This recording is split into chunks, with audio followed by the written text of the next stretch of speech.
been 9 consecutive years of tuition freezes at colleges and universities in Manitoba, but there may not be a 10th. Post-secondary institutions are struggling to hold the line on raising fees as the demand for more funding grows. As Global's Mike Brown reports, it's a dilemma that has both students and schools feeling the strain. If you're looking for a reason to maintain Manitoba's tuition freeze for post-secondary students, meet first-year student Nicole Dacey. A little more. Wow, that's crazy. I mean, we already pay so much on top of books. I mean, I don't know why they would do that.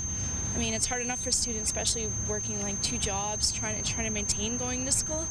Convincing students that eliminating the tuition freeze is in their best interest isn't easy. What more would we be getting if we paid more? Exactly. It may not be what more so much as what services have suffered. The opposition says the Doer government could learn something from Saskatchewan. When they froze the tuition fees there, the government backfilled it so they didn't starve their universities for dollars. In Manitoba's case, that didn't happen, and the universities were forced to dip into all of their maintenance dollars. The Canadian Taxpayers Federation says nothing is free and says currently about 70% of post-secondary education is subsidized. The students are already getting quite a significant break, and all the tuition freeze has done is put a financial straitjacket on our post-secondary institutions. So will he or won't he? Well, we won't know for sure until Wednesday. Shh. The finance minister's behind closed doors crunching the numbers. So we talked to the Minister of Advanced Education, and she gave us the goods. Sort of.